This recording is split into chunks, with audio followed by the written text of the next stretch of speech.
A pena máxima de prisão no Brasil pode passar de 30 para 40 anos. A proposta é de um senador de Goiás, que sugere esse aumento para casos de crimes hediondos. O Código Penal brasileiro prevê atualmente a pena máxima de 30 anos. Mas isso pode mudar, já que um projeto de lei de autoria de um senador de Goiânia propõe um aumento da pena para 40 anos em casos de crimes hediondos, aqueles considerados gravíssimos perante a lei. Esse projeto de lei, inclusive, salvo engano, ele já foi aprovado na CCJ, na Comissão de Constituição e Justiça. Lógico, claro e evidente que ele vai seguir todos os procedimentos legislativos, ou seja, tem que ser votado nas duas casas, tanto no Senado como também na Câmara dos Deputados. O advogado criminalista explica que, na prática, o endurecimento de penas em países de primeiro mundo, por exemplo, não funcionou.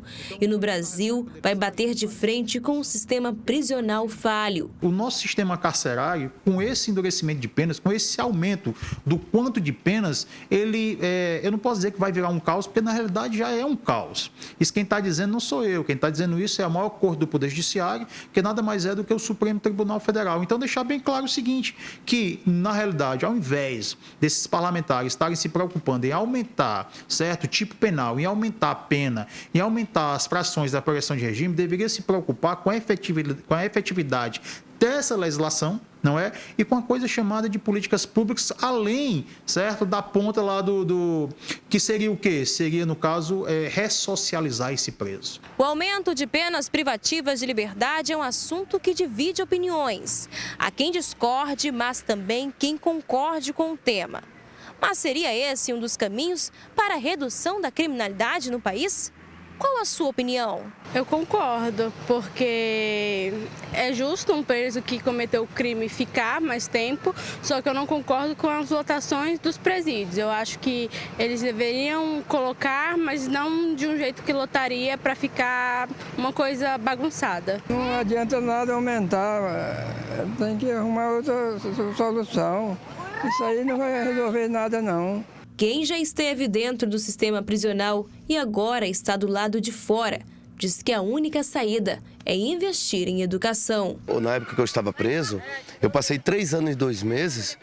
Quando eu fui no fórum assinar condicional, me deixaram no meio da rua, em plena 7 de setembro, plena Praça do Baú. E eu não sabia para onde eu ia. Endurecer a pena não funciona. O que funciona é um trabalho coletivo das autoridades competentes, da sociedade, do governo em si, municipal e estadual, que dá uma base de educação para nossas crianças. Eu, como professor, hoje sou universitário, tenho uma escolinha de futebol e eu sei que a base são as crianças.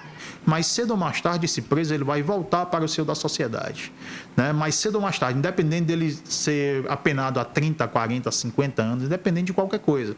E ao voltar ao seio da sociedade, ele vai ter que ter uma ocupação, né? Para, inclusive, não passar, na realidade, o tempo planejando aquelas condutas criminosas.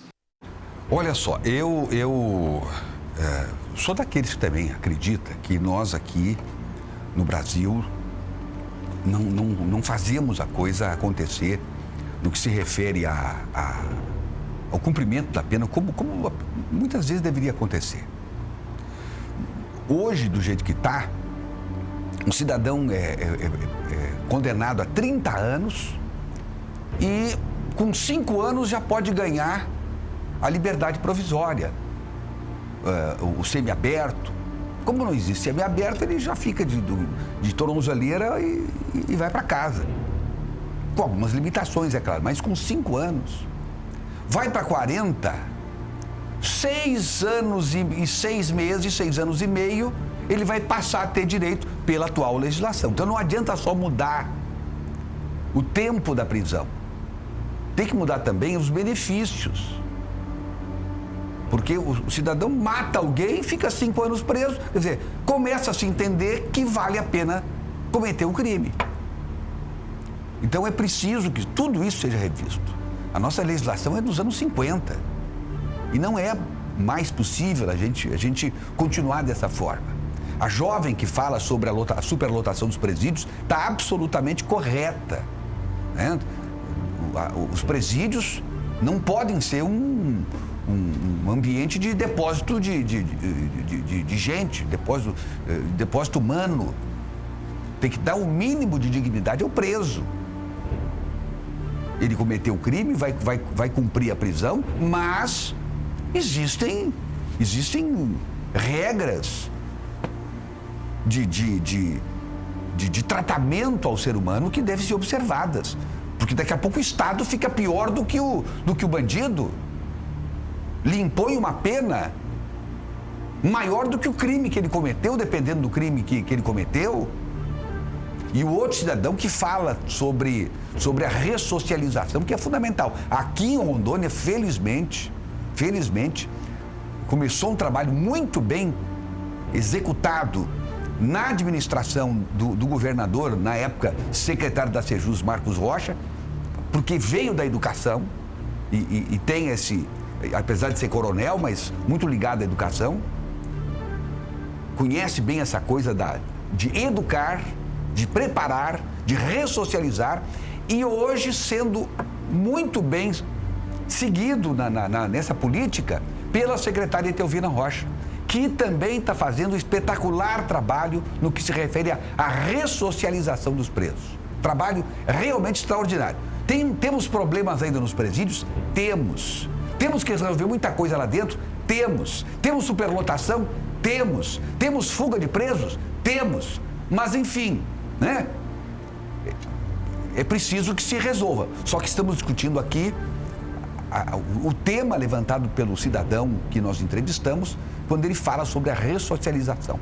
Enfim, é preciso que a gente estabeleça penas mais duras para que o criminoso entenda que não vale a pena delinquir, mas também, quando a pena é estipulada na sentença, ele possa até ter alguns benefícios, mas não com um sexto da pena o cara já ganhar a rua.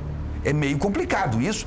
E a família, por exemplo, que foi vítima de um assassinato de algum ente querido, fica olhando para o sujeito que certamente ainda... E já aconteceu.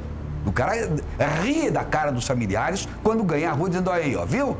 O cara, ó, já foi embora, tá lá no inferno e eu tô aqui na rua já. É preciso que nós tenhamos também na legislação mais justiça. Agora, isso também não depende do judiciário, não. Isso depende do Congresso Nacional, senadores e deputados.